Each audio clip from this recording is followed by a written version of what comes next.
Phone tapping వ్యవహారంపై BRS అధినేత కేసీఆర్ కీలక వ్యాఖ్యలు చేశారు. ట్యాపింగ్ విషయంలో నిజాలు బయట పెడతానని అన్నారు. 2-3 రోజుల్లో స్పందిస్తానన్న కేసీఆర్ 10 ఏళ్లుగా సీఎంగా చేశారని ఖచ్చితంగా క్లారిటీ ఇస్తానని తెలిపారు.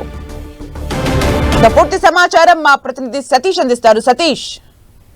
సుమిత్ర, ఫోన్ ట్యాపింగ్ వ్యవహారం రాష్ట్రంలో సంచలనంగా మారింది. గత 10 ఏళ్లుగా బీఆర్ఎస్ ప్రభుత్వం అధికారంలో ఉన్న సమయంలో కాంగ్రెస్ ప్రతిపక్షాలుగా ఉన్నటువంటి నాయకుల ఫోన్ ట్యాపింగ్ చేశారని చెప్పి ఆరోపణలు వ్యక్తమవుతున్న నేపథ్యంలో కాంగ్రెస్ ప్రభుత్వం అధికారంలో వచ్చిన తర్వాత ఫోన్ ట్యాపింగ్ వ్యవహారం పైన విచారణ కొనసాగిస్తుంది. ఇప్పటికే పలువురు పోలీస్ ఆఫీసర్లు ఫోన్ ట్యాపింగ్ వ్యవహారంలో వారంతా కూడా అరెస్టు కావడం జరిగింది. ఆరోపణలు ఎదుర్కొంటున్న వారి విచారణ కూడా కొనసాగుతుంది. ఈ నేపథ్యంలో బీఆర్ఎస్ సంబంధించిన ముఖ్య నేతల పైన ఆరోపణలు వస్తున్న నేపథ్యంలో కేసీఆర్ కూడా స్పందించడం జరిగింది. ఫోన్ ట్యాపింగ్ వ్యవహారం ఇటు బీఆర్ఎస్ పార్టీ కావచ్చు, గతంలో ఉన్న బీఆర్ఎస్ ప్రభుత్వ 10 ఏళ్ల పాలన పైన కొంత ఆరోపణలు వస్తున్న నేపథ్యంలో ఖచ్చితంగా ఈ వ్యవహారం పైన స్పందిస్తానని కేసీఆర్ వెల్లడించడం జరిగింది. 2-3 రోజుల్లోనే ఫోన్ ట్యాపింగ్ వ్యవహారం పైన ఒక స్పష్టత ఇస్తానని చెప్పి ఒక కీలకమైన వ్యాఖ్యలు చేసినట్టుగా భావించవచ్చు. ఈ వ్యవహారం పైన ఫోన్ ట్యాపింగ్ వ్యవహారంలో నిజాలు బయట పెడతా పూర్తి స్థాయిలో అసలు ఫోన్ ట్యాపింగ్ వ్యవహారంలో